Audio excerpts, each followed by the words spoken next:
여러분 안녕하세요. 과학 소식의 이소영입니다. 여러분 질서 있는 삶을 살고 계신가요? 네, 시작부터 생뚱한 말이냐고 하시는 분들도 계실 것 같은데요. 질서라는 말은 규칙보다는 원칙에 가까운 말이라는 생각이 듭니다. 과학에서도 쓰이긴 하지만 비효율적인 표현인 것 같기도 하고요. 표준 대국어 사전은 질서의 의미를 혼란 없이 순조롭게 이루어지게 하는 사물의 순서나 차례, 이렇게 명시하고 있고요. 그리스 로마 신화는 혼돈의 빈 공간으로부터 대지의 여신이 태어났고 질서 있는 세상이 만들어졌다고 합니다. 작년에 노벨 물리학상을 수상한 복잡계 과학자 슈크로 마나베는 다양한 무질서한 현상의 원리를 규명하고 그 속에서 나타나는 질서와 이치를 밝히는 연구를 하고 있는데요. 당최 현실과 동떨어져 있을 듯한 이 학문은 이른바 기후역학이라는 주제의식입니다. 기상이변 현상을 일으키는 지구 시스템을 이해하는 중차대한 학문이죠.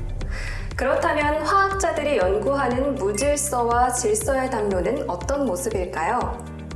최근 카이스트 화학과 서명은 교수 연구팀은 고분자가 물에서 처음 보는 규칙적인 구조를 만드는 걸 발견했습니다. 지금 곧 전해드릴게요. 동전을 던져서 앞면과 뒷면이 나올 확률이 똑같다면 아주 많이 동전을 던졌을 때 앞면이 나온 경우는 전체 중 절반에 가까울 겁니다. 그렇지만 앞면만 연달아 나올 확률이 수학적으로 아예 없는 건 아닌데요. 사실 이 확률은 앞면과 뒷면이 번갈아 가며 나올 확률과 정확히 똑같습니다.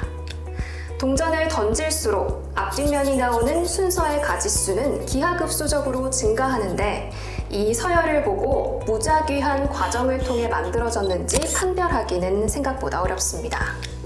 반대로 무작위적 난수를 만드는 방법은 보안의 문제로 귀결되죠. 서명은 교수 연구팀은 무작위한 서열 사이의 짝맞추기 문제에 주목했다고 합니다. 물에 녹는 부분과 녹지 않는 부분을 무작위하게 도입해서 고분자를 만들면 마치 비누에 들어있는 계면활성제나 세포막 이중층을 이루는 지질처럼 양친매성을 띄어 물에 넣으면 물에 녹지 않는 지용성 부분끼리 뭉치고 이를 물에 녹는 수용성 부분이 감싸는 형태로 저절로 조합되는데요. 이때 각 사슬의 서열은 모두 다르므로 두 사슬이 서로 만나 지용성 부분끼리 뭉칠 때 정확히 들어맞는 짝은 그 수많은 사슬 중 한 쌍밖에 없습니다. 연구팀은 이 고분자를 고농도로 물에 녹이면 세포막에서 관찰되는 것과 같은 이중층들이 반복적으로 접히면서 켜켜이 쌓이는 새로운 판상 구조를 만드는 것을 발견했습니다. 세포는 필요에 따라 세포막을 접어 골지체와 같은 구조를 만들지만 이중층 구조 자체를 안정하게 규칙적으로 접을 수 있다는 건 처음 밝혀진 사실입니다. 무작위한 서열에서는 지용성 부분이 몰려있는 구간이 상당히 큰 확률로 발생하기 때문에 연구진은 사슬들이 만날 때 필연적으로 짝이 맞지 않는 부분들이 생겨 평평한 판상 구조가 접히는 것으로 이 현상을 설명했습니다. 네, 흔히 무질서하다고 간주되는 무작위 서열 속에서도 어떻게 질서가 태동할 수 있는지 하나의 가능성을 엿볼 수 있었습니다.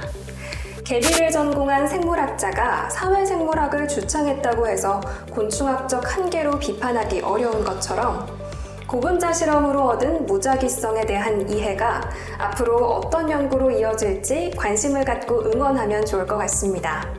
지금까지 이소영이었습니다. 감사합니다.